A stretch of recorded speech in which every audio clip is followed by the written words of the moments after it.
তো hello guys, আসসালামু আলাইকুম। আপনারা সবাই কেমন আছেন? আশা করছি সকলেই ভালো আছেন। আল্লাহর রহমতে আমিও খুব ভালো আছি। তো আমি এসেছি এখন তেরনাম পাহাড়ে।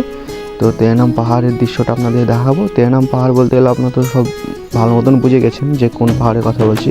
হ্যাঁ বন্ধুরা, আমরা সেই পাহাড়ের কথাই বলছি যে পাহাড়ে সলমান খান শুটিং করেছিল, একটা সিনেমা বানিয়েছিল, সেই পাহাড়ের কথাই বলা হচ্ছে। তো আপনারা দেখতে থাকুন। ভিতরটা অনেক অন্ধকার, ক্যামেরাটা অত ভালো না, সেই কারণে অতটা বোঝা যাচ্ছে না। তো আপনারা দেখতে থাকুন। ভিডিওটা ভালো লাগলে লাইক, কমেন্ট, শেয়ার ও সাবস্ক্রাইবও করে দেবেন।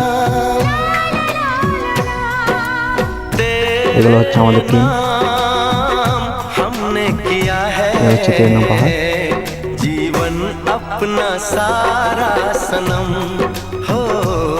এই জায়গায় অনেক চামচুকও আছে, কি হলো, অনেক ভাইও করছিল ভিডিও বানাতে।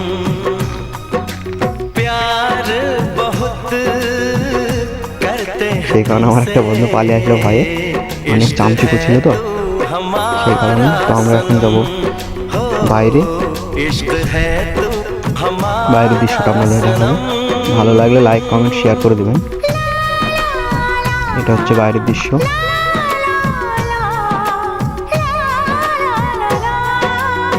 অনেক ভালো লাগছে এখানে ঘুরতে এসে।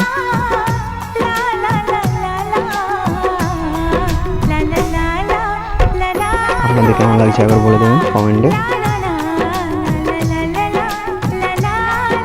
চলুন আপনাদেরকে সামনে গিয়ে ভিডিওটা ভালো মতন করে দেখাই।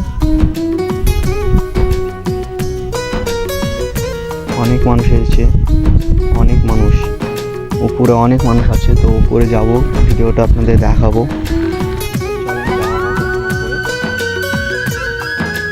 गुलशन भी अब तो वीराना लगता है, हर अपना हमको बेगाना लगता है।